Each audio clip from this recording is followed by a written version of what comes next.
आप सभी को मेरा नमस्कार। एस एकेडमी के इस YouTube चैनल में एक दफा फिर आप सभी लोगों का स्वागत है। आज की क्लास में हम पर्यावरण और भूगोल दोनों से संबंधित एक topic man and biosphere reserve जैव मंडल आरक्षित क्षेत्र के बारे में पढ़ाई करेंगे। उसको स्टार्ट करने से पहले एक छोटा सा इंफॉर्मेशन आपको देना चाहूंगा। एस एकेडमी संस्थान अभी अगले 5 अगस्त से इंग्लिश ग्रामर का एक स्पेशल बैच सुबह 8 बजे से प्रारंभ करने जा रहा है। 5 दिन का डेमो क्लास आप अटेंड करके देखें, अच्छा लगे तो ज्वाइन करें। और डेमो क्लास के लिए आप 9174668888 पर क्या कर सकते हैं, कांटेक्ट कर सकते हैं।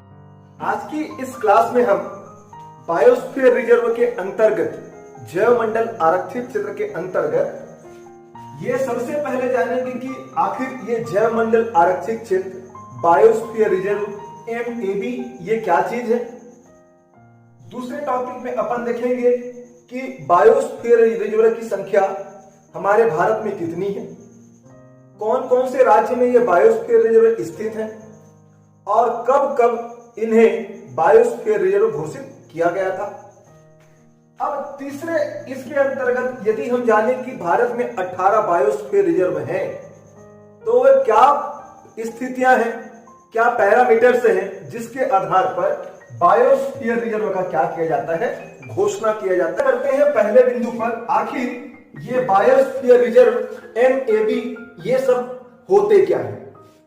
आपने एक संस्था यूनेस्को का नाम सुना होगा। 1945 में इसका गठन हुआ था, United Nation Educational Scientific Cultural organisation.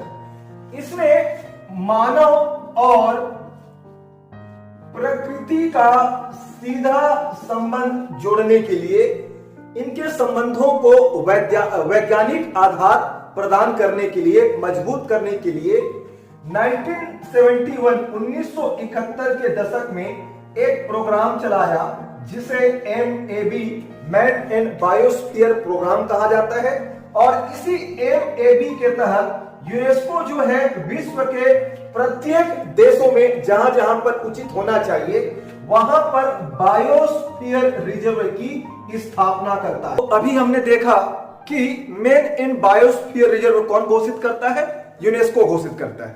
तो आइए परिभाषित करते हैं बायोस्फीयर रिजर्व को।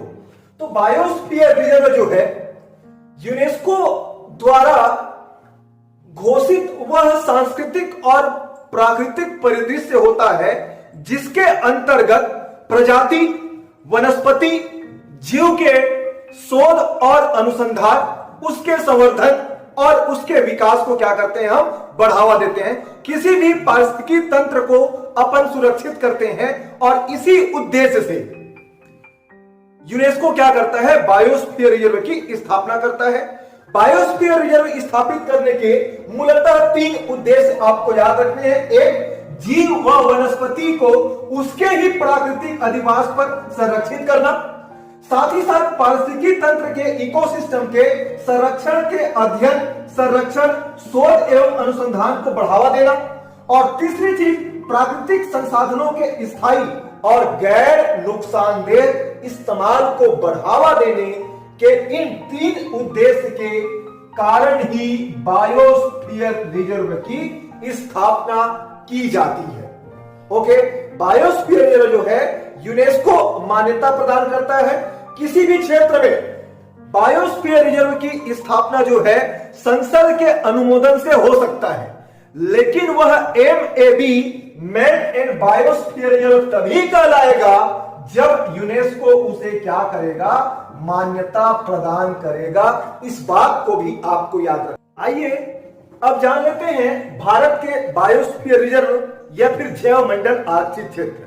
तो वर्तमान में अभी 2020 तक भारत में कुल बायोस्फीयर रिजर्व की संख्या है 18। कुल 18 बायोस्फीयर रिजर्व भारत में स्थापित है।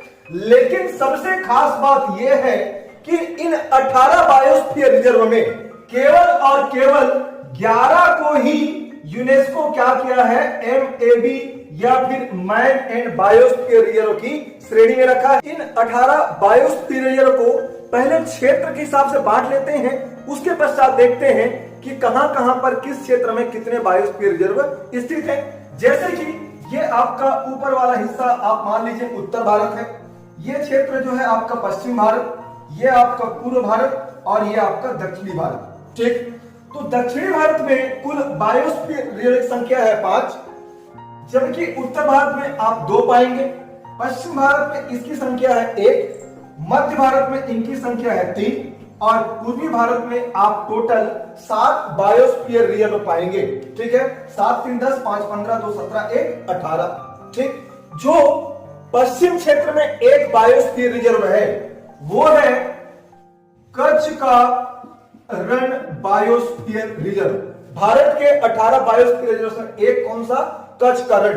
आपको याद रखना है कि इस कच्छ के रण को ज्ञान भारती बायोस्फीयर रिजर्व भी कहा जाता है। ज्ञान भारती BSR भी कहते हैं गुजरात के कच्छ रण के। ठीक है, इधर मध्य वाले क्षेत्र में आपको 3 मिलेंगे। एक आपको याद रखना है मध्य प्रदेश में पचमढ़ी, दूसरा आपको मध्य प्रदेश में याद रखना है पन्ना बायोस्फीयर रिजर्व और तीसरा MP और CG में आप पाएंगे अचानक मार अमरकंटक बायोस्फीयर रिजर्व। ठीक है, ये मध्य क्षेत्र में भारत के 3 बायोस्फीयर रिजर्व कौन कौन से? एक पचमढ़ी, दूसरा पन्ना और तीसरा अचानक मार अमरकंटक बायोस्फीयर रिजर्व। ठीक, उत्तर में आपको 2 नजर आएगा। एक उत्तराखंड में आपको नजर आएगा नंदा देवी बायोस्फीयर रिजर्व। ठीक है, उत्तराखंड में स्थित है। ठीक, और इसके ऊपर आप एक पाएंगे हिमाचल प्रदेश में, जिसे शीत मरुभूमि या फिर शीत मरुस्थल या फिर इसे कोल्ड डिजर्ट कहा जाता है। ये उत्तर में स्थित 2 बायोस्फीयर रिजर्व। ठीक, इधर दक्षिण में कितने हैं? 5 है। 5 सबसे पहले ये आपका अंडमान एंड निकोबार में ग्रेट निकोबार बायोस्फीयर रिजर्व, ये भी भारत के 18 बायोस्फीयर रिजर्व स्थित है। ठीक है, कहां पर? दक्षिण में। उसके बाद श्रीलंका और इधर भारत के बीच में एक खाड़ी है, मन्नार की खाड़ी। ठीक है, ये जो है मन्नार की खाड़ी भारतीय क्षेत्र में आता है, वो भी तमिलनाडु राज्य के अंतर्गत। ठीक, खाड़ी वह पानी का समूह होता है जो 3 ओर जमीन से घिरा हो, उसे क्या बोलते हैं? खाड़ी बोलते हैं। तो मन्नार की खाड़ी भारत में जो 18 बायोस्फीयर रिजर्व है उनमें से एक है। इसके पश्चात ये आपका केरल राज्य, केरल में आपको याद रखना है अगस्त मलाई बायोस्फीयर रिजर्व। ठीक है, अगस्त मलाई BSR कहां पर?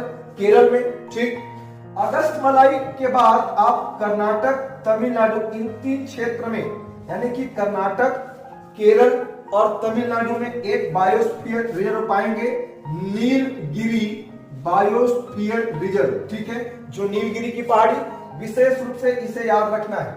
ओके, उसके पश्चात थोड़ा सा आगे चलेंगे तो ये आपका आंध्र प्रदेश, तमिलनाडु के ऊपर, यहां पर शेषाचलम की पहाड़ियां हैं। कौन सी पहाड़ियां?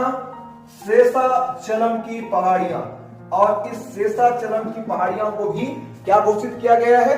बायोस्फीयर रिजर्व घोषित किया गया है। तो ये दक्षिण के 5, एक ग्रेट निकोबार, दूसरा मन्नार की खाड़ी, तीसरा केरल में अगस्तमलाई बायोस्फीयर रिजर्व, चौथा नीलगिरी बायोस्फीयर तमिलनाडु, केरल और कर्नाटक तीनों में, और 5वां जो है शेषाचलम की पहाड़ियां। ठीक, पूर्वी क्षेत्र में कितने बताया मैंने? 7 बताया। ठीक, एक आपका ये पश्चिम बंगाल में सुंदरवन का डेल्टा, सुंदरवन बायोस्फीयर रिजर्व पश्चिम बंगाल में। ठीक, एक आप याद रखेंगे उड़ीसा में सिमलीपाल बायोस्फीयर रिजर्व। कौन सा पाल? सिमलीपाल। ठीक, ओके। इसके ऊपर मेघालय में आपको नजर आएगा नाकरेक। कौन सा बायोस्फीयर? नाकरेक बायोस्फीयर कहां पर? मेघालय में। ठीक, उसके पश्चात एक आप याद रखें सिक्किम में कंचनजंगा बायोस्फीयर रिजर्व, कंचनजंगा सिक्किम में। ठीक, अरुणाचल प्रदेश में आप याद रखें दिहांग और दिबांग बायोस्फीयर रिजर्व। कौन सा? दिहांग और दिबांग। और असम में आप 2 याद रखें, एक है मानस बायोस्फीयर रिजर्व और दूसरा है डिब्रू सैखोवा बायोस्फीयर रिजर्व। ये भारत के 18 बायोस्फीयर। एक बार 18 बीएसआर को क्विक रिवीजन कर लेते हैं। सबसे पहले हिमाचल प्रदेश में कौन सा? शीत मरुस्थल या फिर कोल्ड डिजर्ट। दूसरा उत्तराखंड में याद रखें आप नंदा देवी। तीसरा आप याद रखें सिक्किम में कंचनजंगा। चौथा याद रखें अरुणाचल प्रदेश में दिवांग बीएसआर। पांचवा याद रखें मानस असम में। छठा याद रखें असम में ही डिब्रू सैखोवा। सातवां याद रखें मेघालय में नौकरेक। ठीक। आठवां याद रखें पश्चिम बंगाल में सुंदर वन का डेल्टा। नौवां याद रखें उड़ीसा में सिमलीपाल। 10वां याद रखें आंध्र प्रदेश में शेषाचलम की पहाड़ियां। ठीक। इधर आप तीनों राज्य में कर्नाटक, तमिलनाडु और केरल में याद रखें 11वां नीलगिरी बायोस्फीयर रिजर्व। ठीक है, नीलगिरी। 12 याद रखें आप अगस्त मलाई। ठीक है, ये कहां मिलेगा आपको? केरल में। ठीक, यहीं पर इधर तमिलनाडु के नीचे समुद्र के अंदर याद रखें मन्नार की खाड़ी। उसके बाद याद रखें यहां पर अंडमान एंड निकोबार में ग्रेट निकोबार बायोस्फीयर रिजर्व। ठीक। फिर इसके आगे इधर चलिए कच्छ के रण में कच्छ का रण बायोस्फीयर रिजर्व। ठीक। उसके बाद याद रखें पन्ना बायोस्फीयर रिजर्व। उसके बाद याद रखें पचमढ़ी बायोस्फीयर रिजर्व। ठीक। और अंत में एमपी और सीजी, ये दोनों कहां हैं? एमपी में। एमपी और सीजी में याद रखें अचानक मार Amarkantak biosphere reserve. Biosphere reserve के इस टॉपिक में सबसे कठिन कार्य है उनके स्थापना वर्ष को याद रख पाना। और ये रट के याद भी रख लोगे तो ज्यादा समय तक टिकने वाला नहीं है। इसीलिए मैं इसे जो भारत में 18 बायोस्फीयर रिजर्व है, इसे 3 अलग अलग चरणों में तोड़कर बताऊंगा। ठीक है। पहला चरण आप याद रखें 1986 से लेकर के 1990 तक, 1990 तक। दूसरा आप याद रखें 1991 से लेकर के सन 2000 तक। ओके। और तीसरा याद रखें 2001 से लेकर के वर्तमान तक। इन्हीं 3 चरणों में आपको क्या मिलता है? इन बायोस्फीयर रिजर्व के गठन का। पहला चरण जो 1986 से लेकर के 1990 तक है, इनमें पहला याद रखें आप 1986। इस 1986 में एक बायोस्फीयर रिजर्व की स्थापना होता है और वो बायोस्फीयर रिजर्व है नीलगिरी बायोस्फीयर रिजर्व। देश का सबसे पहला बायोस्फीयर रिजर्व 1986 में स्थापित होता है। इसके पश्चात इस चरण में आप याद रखें 1988 इस दौरान 2 बायोस्फीयर रिजर्व की स्थापना होता है। एक उत्तराखंड में नंदा देवी बायोस्फीयर रिजर्व और दूसरा मेघालय में नौकरेक बायोस्फीयर रिजर्व। ठीक। इसके पश्चात 1989 भारत में सर्वाधिक बायोस्फीयर रिजर्व इसी सन में स्थापित होता है, टोटल 4। ठीक। एक याद रखेंगे आप ऊपर में मानस असम में मानस बायोस्फीयर रिजर्व। उसके बाद पश्चिम बंगाल में आप याद रखेंगे सुंदर वन का डेल्टा। ठीक है। ओके। और एक आप याद रखेंगे मन्नार की खाड़ी। ठीक। कब? 1989 में। और चौथा स्थापित होता है ग्रेट निकोबार। तो इस पहले चरण में टोटल 1986 से लेकर के 1990 के बीच में 7 बायोस्फीयर रिजर्व की स्थापना होता है। नीलगिरी 1986, नंदा देवी नौकरेक 1988, मानस, सुंदरवन, मन्नार और ग्रेट निकोबार, ये चारों के चारों 1989 में क्या होते हैं? स्थापित होते हैं। 1986 से लेकर के 1990 तक कुल 7 बायोस्फीयर रिजर्व की स्थापना हो चुकी है। दूसरे चरण में 1991 से लेकर के 2000 के बीच में 5 बायोस्फीयर रिजर्व स्थापित किए जाते हैं, जिसमें सबसे पहला 1994 में एक स्थापित होता है जिसे सिमलीपाल बायोस्फीयर रिजर्व कहते हैं, और ये सिमलीपाल कहां पर, ओडिशा में स्थापित किया जाता है। उसके बाद इस 1997 में एक बायोस्फीयर रिजर्व की स्थापना होती है, और वो बायोस्फीयर रिजर्व जो है डिब्रू सैखोवा असम में स्थापित होता है 1997 में। देन आफ्टर 1998 में एक और बायोस्फीयर रिजर्व स्थापित करते हैं, और वो स्थापित होता है दिहांग दिबांग, और ये दिहांग दिबांग स्थापित किए जाते हैं कहां पर, अरुणाचल प्रदेश में। ठीक, चौथा आपको याद रखना है 1999। इस 1999 के वर्ष में एक और बायोस्फीयर रिजर्व की संख्या में बढ़ोतरी होती है, और ये जो है मध्य प्रदेश के पचमढ़ी को क्या किया जाता है, बायोस्फीयर रिजर्व का दर्जा प्रदान किया जाता है।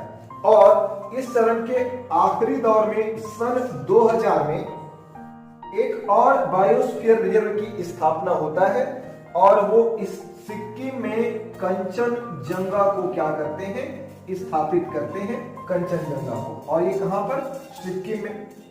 ये दूसरे चरण में टोटल 5 बायोस्फीयर रिजर्व। अब देखते हैं तीसरे चरण में। तीसरा चरण 2001 से लेकर के वर्तमान तक, इस दौरान कुल 6 बायोस्फीयर रिजर्व की स्थापना की जाती है। कितने, टोटल 6 बायोस्फीयर रिजर्व की स्थापना होती है। पहला स्थापना 2001 में एक बायोस्फीयर रिजर्व स्थापित होते हैं, और ये केरल के अगस्त मलाई पहाड़ी को क्या किया जाता है, बायोस्फीयर रिजर्व घोषित किया जाता है 2001 में। इसी क्रम में आपको याद रखना है 2005 में एक और बायोस्फीयर रिजर्व की घोषणा करते हैं, और ये 2 राज्य में हमारे छत्तीसगढ़ के अचानक मार्ग और अमरकंटक मध्य प्रदेश के क्षेत्र को संयुक्त रूप से क्या करते हैं, एक बायोस्फीयर रिजर्व घोषित करते हैं। और आपको याद रखना होगा कि छत्तीसगढ़ का एकमात्र बायोस्फीयर रिजर्व है जो 2005 में देश का 14वें नंबर का बायोस्फीयर रिजर्व के रूप में नामित होता है। इसके पश्चात आपको डायरेक्ट 2008 में याद रखना है 2008 में एक और बायोस्फीयर रिजर्व की स्थापना होती है, और ये बायोस्फीयर रिजर्व जो है कच्छ के रण को बनाया जाता है। गुजरात में स्थित कच्छ के रण को 2008 में बायोस्फीयर रिजर्व की घोषणा करते हैं। ठीक, देन आफ्टर 2009 में एक और बायोस्फीयर रिजर्व आता है सामने में, और वो बायोस्फीयर रिजर्व जो 2009 में स्थापित होता है वो है शीत मरुस्थल। कौन सा मरुस्थल, शीत मरुस्थल, और ये आपको याद रखना है हिमाचल प्रदेश में घोषित किया जाता है। देन आफ्टर 2010 में एक और स्थापित होता है, और ये स्थापित किया जाता है आंध्र प्रदेश में शेषाचलम की पहाड़ियों को बायोस्फीयर रिजर्व घोषित किया जाता है। कब, 2010 में। और अंतिम और 18वें नंबर का, जिसे सबसे नवीनतम आप कह सकते हैं, 2011 में एक लास्ट स्थापित हुआ है अभी तक, और वो है पन्ना बायोस्फीयर रिजर्व, पन्ना BSR। ये जो है आपका मध्य प्रदेश में स्थित है, जो देश का सबसे नवीनतम बायोस्फीयर रिजर्व है। ठीक है, अब इसके साथ ही साथ आपको याद रखना होगा सबसे बड़ा बायोस्फीयर रिजर्व कौन सा है, सबसे उत्तर में कौन सा है, ठीक है, सबसे दक्षिण में कौन सा है। ठीक है, देखिए ये जो हमारा कोल्ड डिजर्ट है, हिमाचल प्रदेश वाला कोल्ड डिजर्ट या शीत मरुस्थल, जिसे शीत मरुभूमि भी कहा जाता है, ये नदर्न मोस्ट या फिर देश का सबसे उत्तरतम क्या है, कोल्ड डिजर्ट, सबसे उत्तरतम बायोस्फीयर रिजर्व है। बात करें कच्छ के रण की, तो ये कच्छ का रण जो है इसकी दो खास बात है, ये वेस्टर्न मोस्ट या फिर सबसे पश्चिम में स्थित बायोस्फीयर रिजर्व है। ओके, और इसके साथ ही साथ ये देश का सबसे बड़ा बायोस्फीयर रिजर्व है, largest in area, that is Kutch का रण। ओके, उसके बाद सबसे दक्षिणतम में आपको याद रखना है ग्रेट निकोबार। ग्रेट निकोबार क्या है, सबसे दक्षिणतम बायोस्फीयर रिजर्व है। ये तो सारे के सारे कुल देश में स्थापित 18 बायोस्फीयर रिजर्व हैं। अब आपको याद रखना है कि इन 18 बायोस्फीयर रिजर्व से केवल और केवल 11 बायोस्फीयर रिजर्व यूनेस्को के man and biosphere reserve programme में शामिल है। इसलिए मैं कहना चाहें तो आप यह कह सकते हैं कि भारत के कुल जो 18 बायोस्फीयर रिजर्व हैं उनमें से केवल एक और एक यानी कि 11 बायोस्फीयर रिजर्व यूनेस्को द्वारा क्या है, मान्यता प्राप्त है। देखिए वो 11 कौन कौन से हैं। सबसे पहले आप याद रखिए नीलगिरी बायोस्फीयर रिजर्व जो कि तमिलनाडु में है, ये क्या है, भारत के यूनेस्को द्वारा मान्यता प्राप्त है। उसके बाद याद रखिए नौकरेक जो कि मेघालय में स्थित है, ये भी MAB में क्या है, शामिल है। अब आपको एक बात याद रखिए, जो मैं बॉक्स बनाऊंगा वो सारे के सारे किसमें हैं, MAB में शामिल है। उसके बाद याद रखिए ये नंदा देवी जो कि उत्तराखंड में है, ये भी कैसा है, एक MAB है। इसके अलावा सुंदरवन का डेल्टा जो कि पश्चिम बंगाल में है, ये किसमें शामिल है, यूनेस्को के MAB नेटवर्क में शामिल है। साथ ही साथ याद रखें मन्नार की खाड़ी भी किसमें शामिल है, MAB शामिल है। ओके, और ग्रेट निकोबार जो कि अंडमान एंड निकोबार में है, यह भी MAB या यूनेस्को द्वारा मान्यता प्राप्त है। इसके बाद देखिए ओडिशा का सिमलीपाल भी एक man and biosphere reserve network में शामिल है। इसके बाद याद रखें मध्य प्रदेश का पचमढ़ी भी इस नेटवर्क में है, और साथ ही साथ याद रखें सिक्किम का कंचनजंगा भी इस नेटवर्क में शामिल है।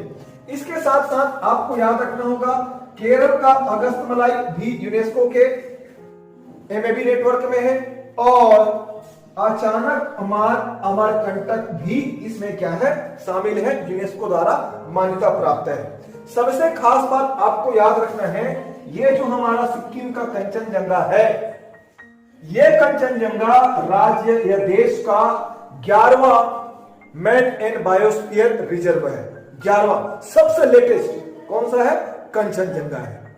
क्लियर, तो ये भारत के कुल 18 बायोस्फीयर रिजर्व, ठीक। सबसे बड़ा कच्छ का रण, सबसे नॉर्दर्न मोस्ट कौन सा, कोल्ड डिजर्ट, सबसे दक्षिणतम ग्रेट निकोबार। इसके साथ यदि आप याद करना चाहें तो याद कर लीजिए जो असम का डिब्रू सैखोवा है, it is smallest biosphere reserve in India. Dibru Saikhowa देश का सबसे छोटा बायोस्फीयर रिजर्व है। और अंतिम समय में हम देखते हैं चयन एवं मापदंड, आखिर यूनेस्को ने क्या पैरामीटर्स तय किए हैं जिसके आधार पर किसी क्षेत्र को बायोस्फीयर रिजर्व घोषित किया जाता है। साथ ही साथ एक बात आप याद रखेंगे कि किसी भी देश का संसद पार्लियामेंट किसी क्षेत्र को बायोस्फीयर रिजर्व घोषित कर सकता है, लेकिन यदि उसे यूनेस्को मान्यता दे दे तब उसे क्या कहते हैं, मैन एंड बायोस्फीयर रिजर्व कहते हैं।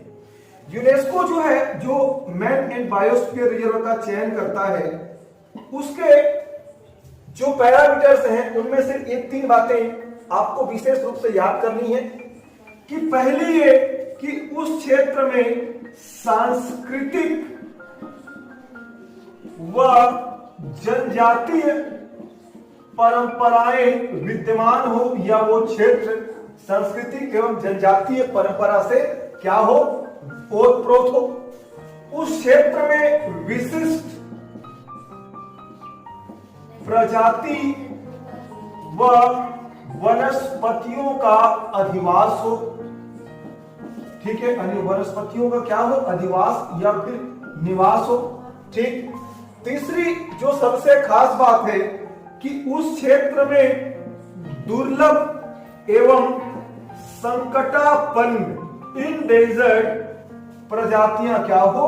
मौजूद हो। इन तीनों को आधार बनाकर यूनेस्को क्या करता है? किसी भी क्षेत्र को बायोस्फीयर रिजर्व घोषित करने की बात रखता है। क्लियर? तो ये हमारा बायोस्फीयर रिजर्व रहा। इसके बाद जल्द ही मैं आपको वीडियो प्रस्तुत करने की कोशिश करूंगा। आप जो है विशेष रूप से ध्यान दें कि हमारा ऑनलाइन क्लासेस सभी विषयों का चल रहा है। आप कमेंट बॉक्स पर अपना इच्छा जाहिर करें यदि आपको ऑनलाइन क्लासेस लेना है, और डिस्क्रिप्शन बॉक्स पर हमारा नंबर जो है ऐड है। ठीक है, वीडियो को यदि आपको पसंद आता है तो इसे लाइक